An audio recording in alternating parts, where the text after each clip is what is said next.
How did that go? Like, was it a text to the boss? Did you call him, or did you just roll the paint scheme out and see what he said? No, it's funny. I've been waiting for somebody to ask me this all these years, and no one has.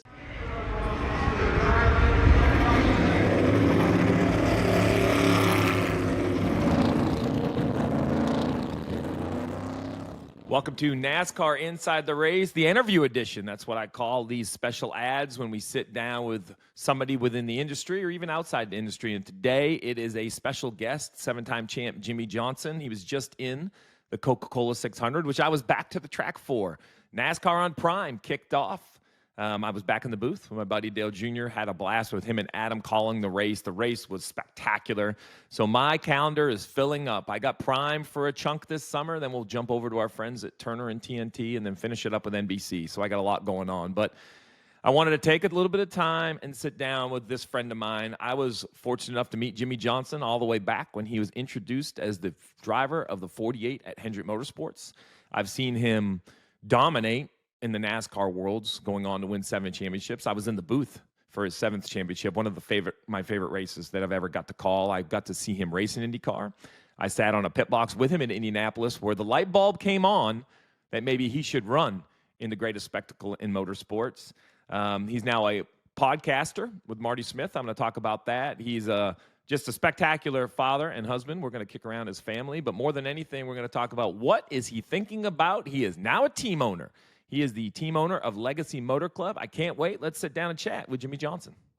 All right, as promised, joined now by, I don't even know what to use, what title, 7-car champ, NASCAR team owner, father of 2, podcaster, co-TV television talent with me. We sat together on a pit box before. My buddy, known him forever, Jimmie Johnson.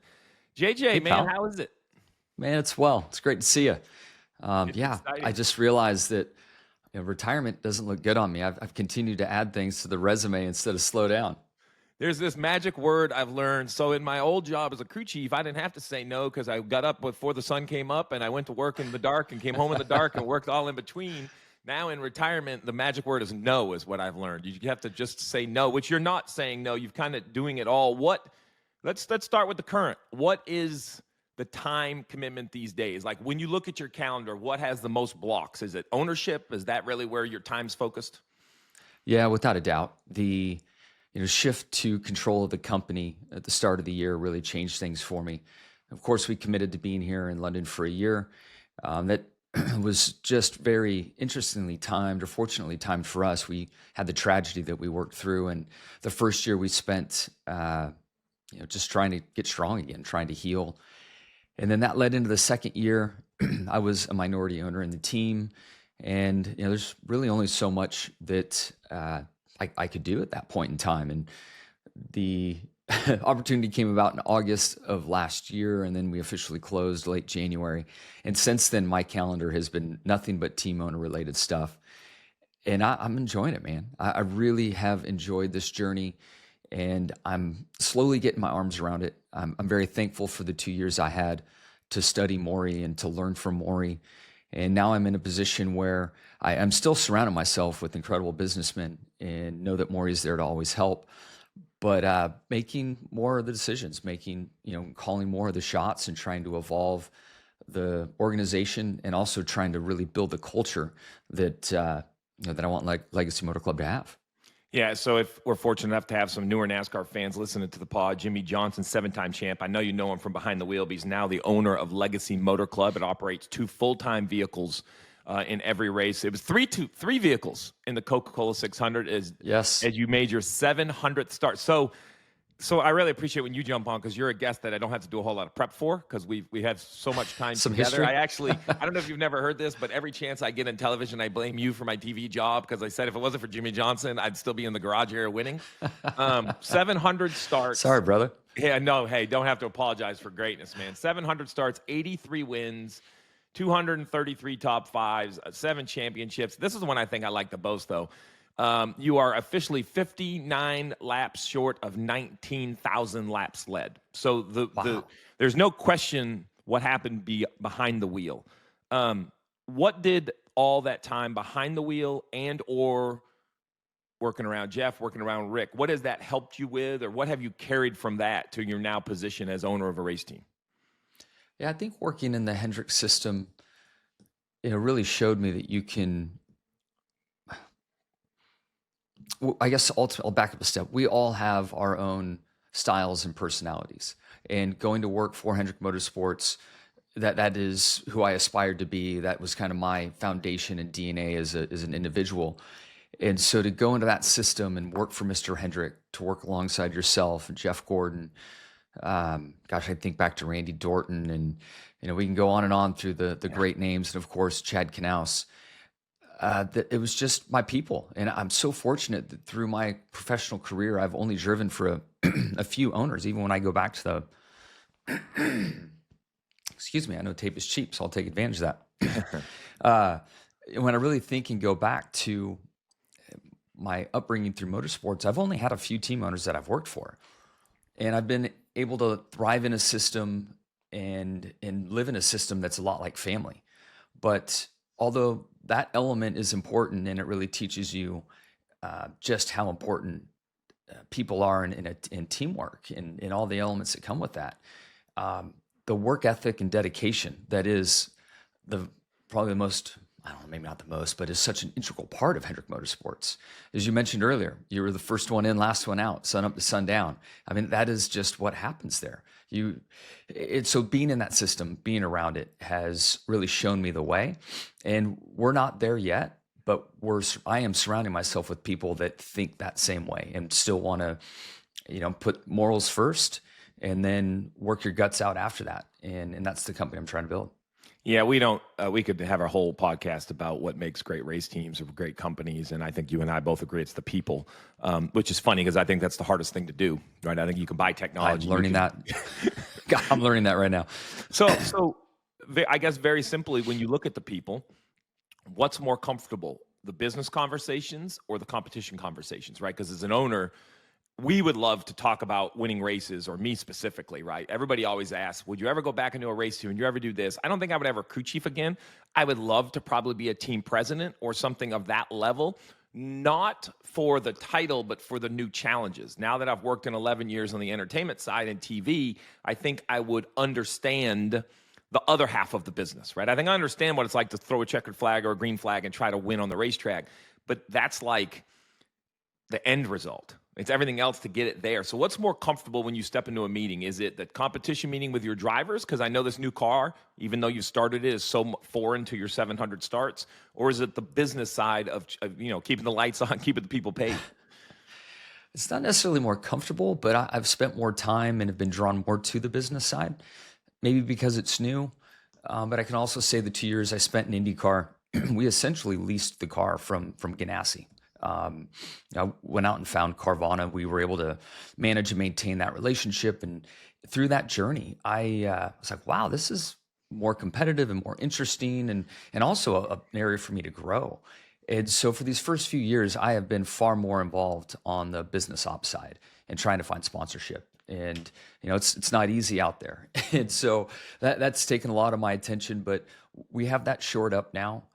I think with Toyota involved and the deep connection that I've been able to forge and build there, our collective competition group, some new and familiar faces inside that competition group, I'm feeling more comfortable with it, and certainly spending more time now that the business side is shored up. Yeah, it's funny. So let's stick with the business, and maybe this is going to be off subject, but Carvana has been a longtime partner of yours. Yeah. You jumped from, contractually, I'm sure you had no more obligations to Mr. Hendrick, right? But you guys are obviously like family. And for those who don't know, Mr. Hendrick's, bread and butter is the dealership world, right? He makes his money. So I have a real question. When you got Carvana and you knew it was moving along, did you just pull the crew chief move and say, hey, I'm going to do this and ask for forgiveness?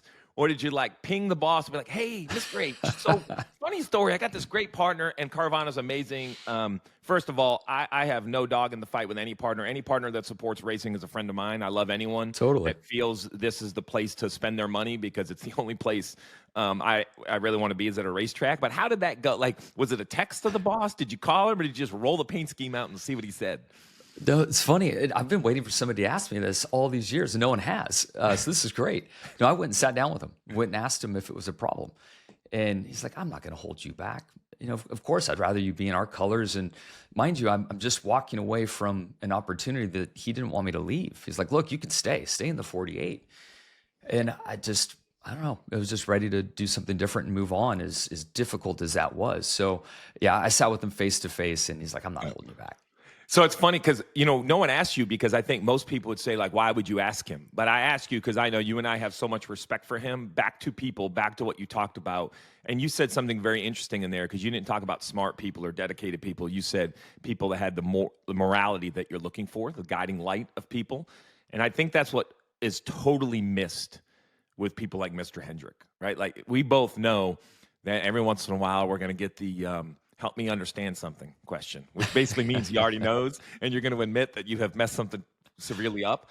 But he made me, I can't speak for you, he made me just a better person, right? Even in everything he taught me about business and racing, kind of he did it with the lights of people first. So that's why I knew, or I wondered how you asked, or if you asked. That's great. Totally. He wouldn't hold you I back. only saw him yell once. I heard another story that I really liked where he was mad.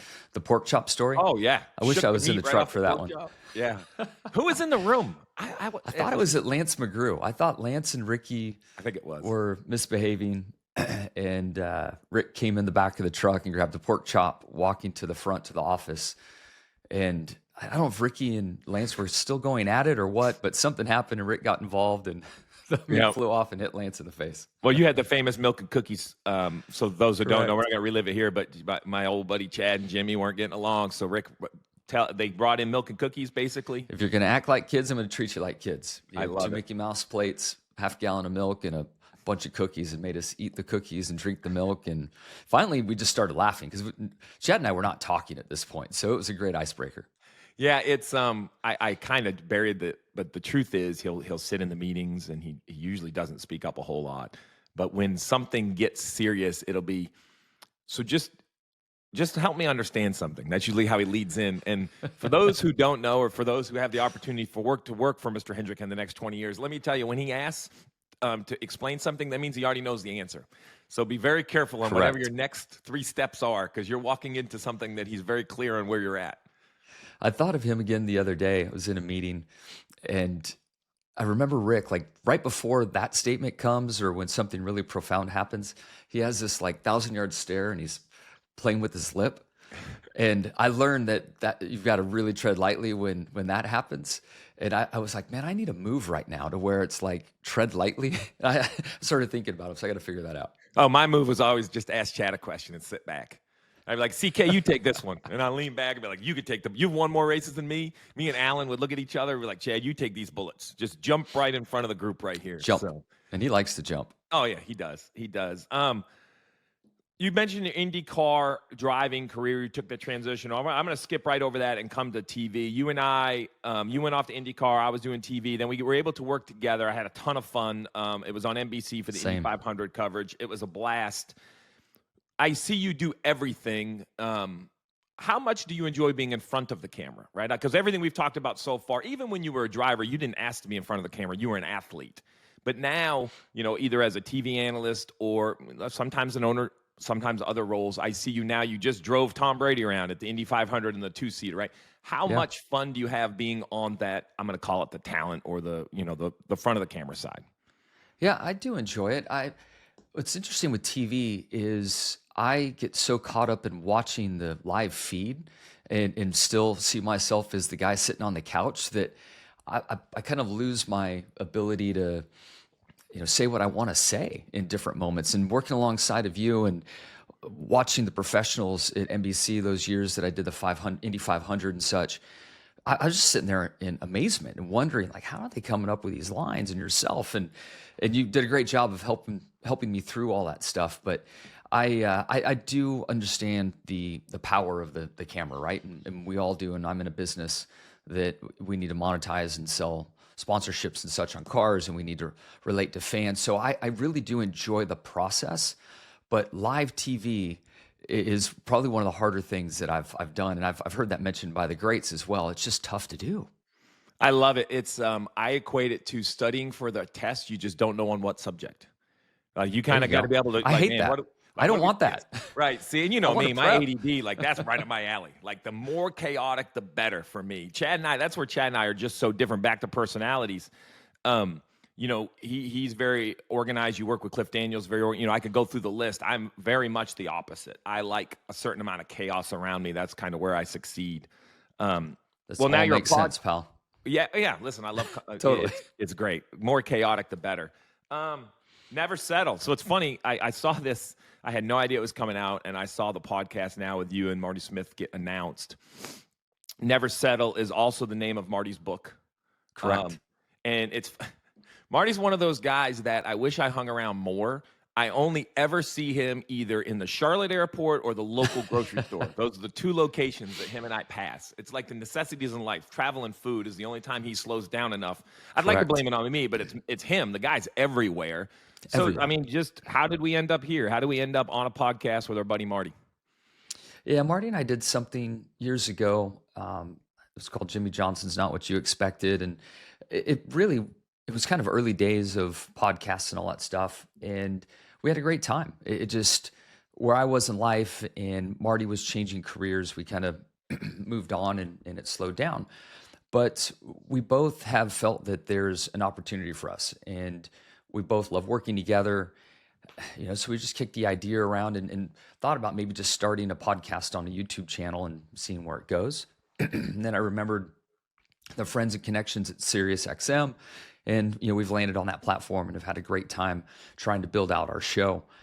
When we thought of a name, we were really focused on the 2.0 moments that people have, those transitional moments, and we wanted the show to really be as broad as it could be, with all the equity Marty has in a best-selling book called Never Settle. I was like, dude, that's the name. I mean, it fits perfectly. And we've had a really fun time doing it. We're finding our way. We're learning, back to being organized, like you just said a second ago. I've got a list of points and all my stuff mapped out for our interview. We're going to interview Mario Andretti here later today. Oh. And so I'm planning. I don't need the chaos. I need all my stuff on paper. That's right. Marty's good with the chaos. So that's what I need to do, is surround myself with people good in the chaos. Yeah, people don't know, so Marty Smith is one of those rare talents. He's one of a handful that can go talk to Tiger Woods, Rory McIlroy, sideline of a basketball game, then sideline of the biggest football game. He would show up. He hasn't been in the NASCAR garage in years, and if he showed up, in any of the upcoming 5 or 6 races, he would be as welcome and as comfortable there, and the drivers would love to talk to him. He just has that comforting, he has the it factor that, what Jimmy talked about with TV. I love live. I love the booth. To your point, being on camera is not really my skill set. It's just talking about what you're seeing. Marty's the opposite. Did you see that thing he did about the food at Augusta? It might have been the best 90-second walk and talk. If you haven't, you need to ask him about his pimento cheese, egg salad, half and half sandwich. So he literally stood at a table and he went through the different foods at Augusta. And I'm telling you, for people that don't do television, like, oh, it's not that hard. It's masterful. It's 90 seconds of just him. And I was entertaining as could be. Wouldn't give him beer. He was throwing food in the crowd. I mean, he's super entertaining. So back to my point, to do a pod with anyone, he's the one. You don't have to be super organized, because if you don't have an answer, just go, what do you think, Marty? Just throw it to him. Just throw it. Did you see him sing with Celine Dion? Oh, that's my point. Like, there's no chance. If the producer was like, hey, sing a bar, I'm like, no chance. I'm not going viral. I'm not doing it. Oh, you guys, amazing. It is. Talking to Jimmie Johnson, 7-time champ. Let's talk about 700 starts. Let's circle it all the way back around. Is the media making more of it than you? Do you look at 700? Is there a beaming sense of pride to know that you've run 700 times? I mean, just what does the number mean to you, if anything? And the number is massive. And you know me, I'm a numbers guy. The number 7 holds a special spot in my heart, and to have 700. So what was wild is I didn't realize that I was coming up to this moment until we're like literally going to Daytona for my 699th start. I was like, oh my gosh, that's around the corner. So I wish the results turned out differently. Made a little mistake in traffic there. Ironically, still trying to learn this car. I haven't had a ton of time in it. But so disappointed there, but it was a very, very special weekend. To be able to celebrate 700 and also go to the Indianapolis 500, give Tom Brady a ride in a 2-seat car, and help continue to promote motorsports, both IndyCar, NASCAR, and my 700 start. It was a great weekend.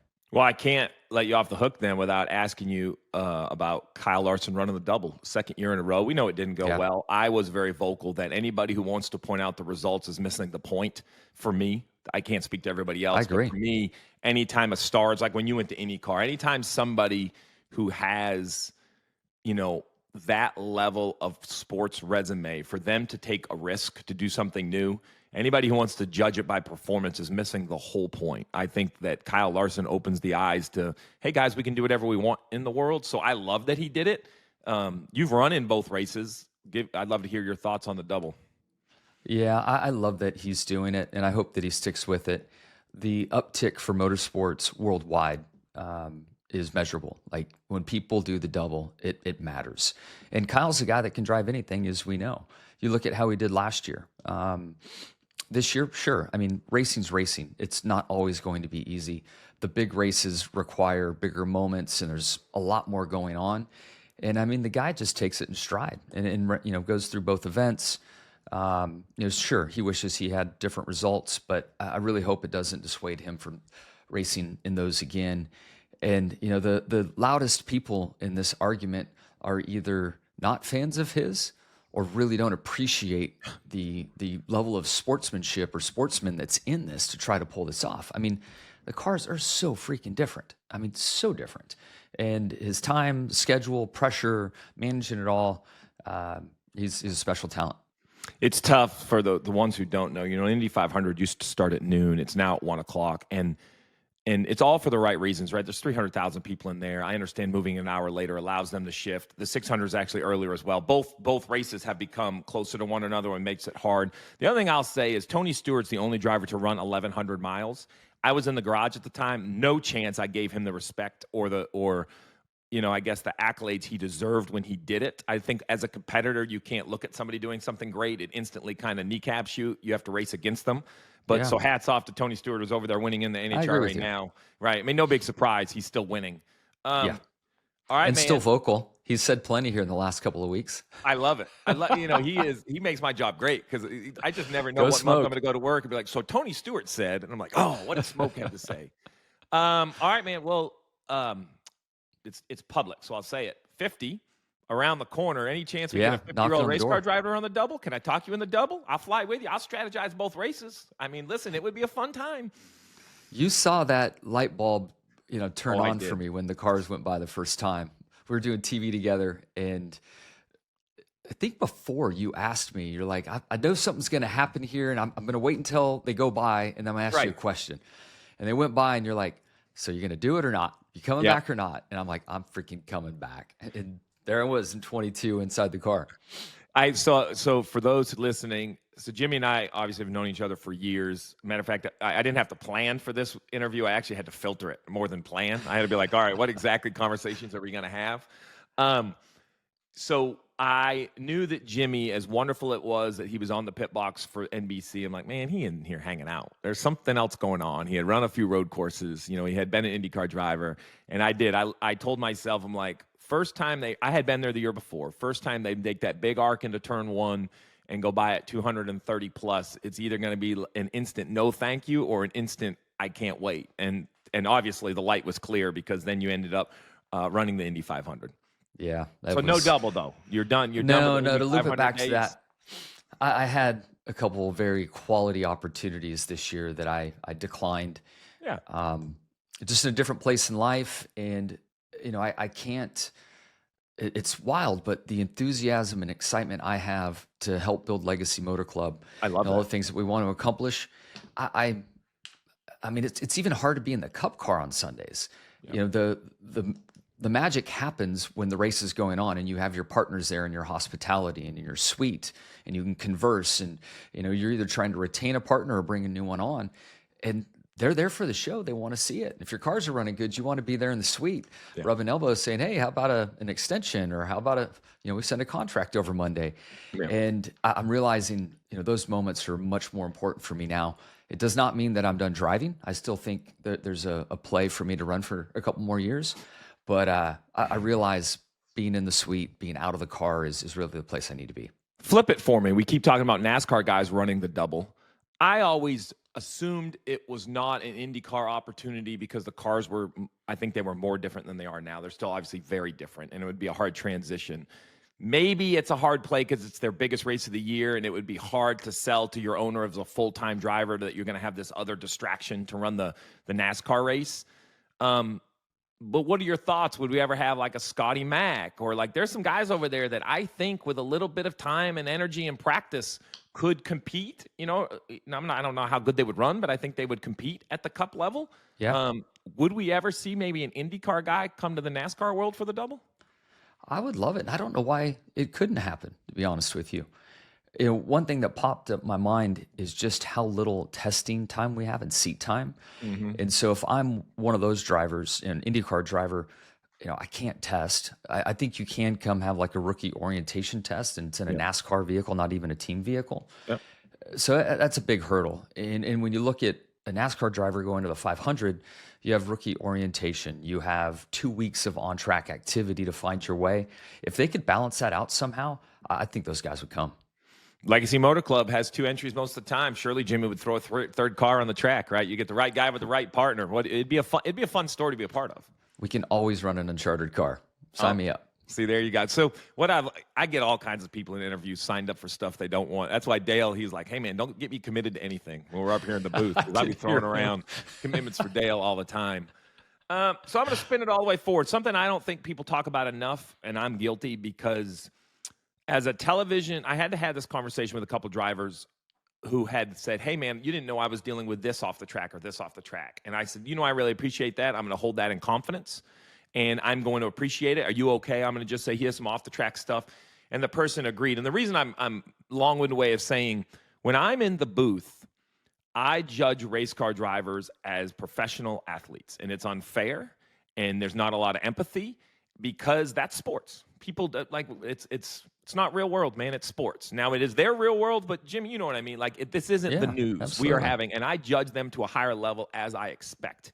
In all of that, we forget that they're all just still humans, and they have other things going on. I was super excited. I got to know your wife and your girls over the years for different things. I saw on your social this father and child book. So first of all, explain what it is. You were obviously proud enough about it to post about it. Explain what exactly that was that you were sharing on your socials.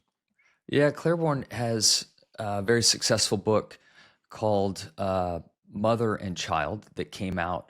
And she is an amazing photographer, storyteller, and very well connected and great friends, and had a ton of support from some of the biggest celebrities around the globe to have their families in the book.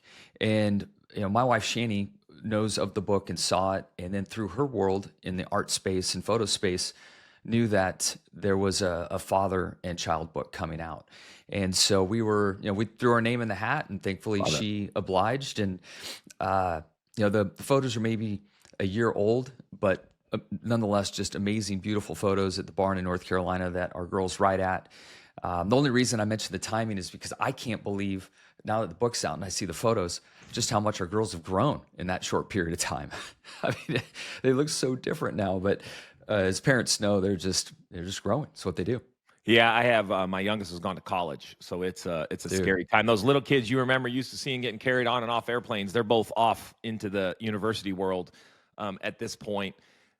Let's talk. You mentioned at the start, so I think you said you've been living abroad. I love kind of the fact that you're over there. I travel Europe a lot. That's actually where my son was studying, so I go over to Europe a bunch. But I see you hanging out with some friends who welcomed me, like whether it's Dario or these people. When I walked into the IndyCar paddock for the first time as a NASCAR TV guy, they literally would jog out of the garage area, grab me by the arm, and pull me in to say, "Hey, let me show you this. I know you're covering the 500. You want to jump in the car? You want to do this? Let me show you how this works." I always thought that they went out of their way to include me. It's as simple as that, because when I see the pictures on your social, man, it looks like you guys are having driving a bunch of old cars. It looks like you're having some pretty good fun. We're having a great time. I mean, car culture here in England, where we've been, it's mind-blowing. I know that we have amazing car culture in the States, and there are certainly pockets of it, but all across the UK, it is amazing, their knowledge and interest in cars. And then the other thing that really surprises me is the love of the V8 engine. and Yeah. NASCAR and Americana. Like, uh, I don't know. I don't know where this comes from, but people think Europe or the UK and, oh, they're so elitist and sophisticated. We're all people, sure, Right. there's those same people in the States, but when you get into the racing environment here, it's deep and wide. It's incredible. And then this town of London, the city of London, is just so diverse. So from a family perspective and the experiences that Shane and I have had and our kids have had, them going to school for 2 years here, and the people that they've met, we've just had the best cultural experience, so a personal experience. And then on a professional level, to have Dario, Dixon, and a variety of others, and a whole bunch of new people that I've met, including, I would also like to include my partners at Nighthead. They're New York based, but I met them here. I met them Oh, here wow. socially. And so what London has done for us, personally, professionally, is just unimaginable. Oh, it's great. It's great. You mentioned that car culture, the Garage 56. I know it's been a little bit back now, but it was, I was not a skeptic, but I questioned how it would be welcomed. And from Yeah, everything I've seen, it was over the top, like more than welcome. That it more was, than. it was one of the big draws at Le Mans that year. I went to the Spa 6 hour race in Belgium 3 weeks ago. And day one, I showed up on Friday, Thursday. Thursday was like a free practice session. By the time I came back on Friday and the fans knew that I was there, I had literally hundreds of fans standing around with the Garage 56 diecast car and photos, their own personal photos or the postcards, the mark that left. And everybody just kept talking about the V8 engine. Like, it's so loud, it shakes you when it goes by. Like, Oh yeah, yeah. that's what it is. Well, and that's what that NASCAR race is. I'm gonna circle this all the way back around to Legacy Motor Club. If you haven't been the TV guy, my bosses will hate to when I say this, but go to a race. I love that you watch on TV, but there's nothing in the world like the first time one comes by or a pack comes by. It's the smell, the sound, the speed. You can't. We try our best on TV to describe it, but it's really indescribable. It is a. I tell everyone it's like an emotional moment for me every time I get to see it. Like, I don't Yeah. take it for granted that we get to be a part of that. I'm sure it's like that for driving for you. So Legacy Motor Club, circle back around. For those that don't know, it made a manufacturer switch over time. It went to Toyota. I know, not to get in the weeds, but there were some really foundational decisions about there's what I consider the quick road, right? You could kind of align with some people. There's the long road, which is a lot of building and hiring and doing what you're doing. I believe you guys turned left and went down that longer road. Now you have great partners with Toyota and everyone, but you're really trying to build something of your own. I mean, I see the light, like the light's growing for me. I look out the window and I see more speed, a little better execution. I think both your drivers look more comfortable to just drive it to its limit. I think, drivers at times try too hard. I see that the ship is rising. Is that fair? Do you see the same internally? Yeah, I really do. And you know how it is there. You make one area stronger and then you kind of expose other areas that need more attention. And I think we're really in a phase of our focus needs to be on execution and limiting mistakes. And, I made one the other night and tore up a perfectly good race car. So it's, everyone needs to, dig in on this front, but we've made Maury at the end of last season made a huge commitment to this team to help raise its, internal IP and the tools in our tool chain that we have. And it's really come online to start this year. It's taken us a little while to kind of get things dialed in, but we are up and running and doing a really nice job right now. Still plenty of room to grow. And as you know, when you get towards the upper half of the scoring sheet, man, it just gets incrementally tougher. And I think where we sit now, if you take all the big teams and add them up, you get to 12th or 14th in points pretty quick, or in the finishing results. And we're just bumping up against that now on a consistent basis and dabbling in the top 5 from time to time. So it's coming, but there certainly is a big plan for us. Our independence, we hope, will bring in a variety of new opportunities for us if it's within NASCAR or outside of. My partner, Tom Wagner, is a big fan of motorsports around the globe. He has a sports car team called Jota that races in the WEC series. And so when it's time and when it's logical and when it makes sense, we want to have the infrastructure to where we can run multiple platforms. And that's really what we're trying to build. Yeah, for the first 99% is really not that hard. The last 1% is nearly impossible, and unfortunately, the entire Cup field runs in probably the last 0.5%. So that's really the hill that you guys are trying to climb. Well, Jimmie, listen, man, I appreciate the time. It's always fun catching up. I love seeing you around the racetrack. I love to see you behind the wheel, but it sounds like I'm going to see you a little bit more sport coat up in the suite level, entertaining some partners in the coming weeks. I appreciate the time. I appreciate it, buddy. Look forward to being back full time. We're kind of slowing down our routine here. Once the kids are out of school, you'll see a lot of me at the racetrack.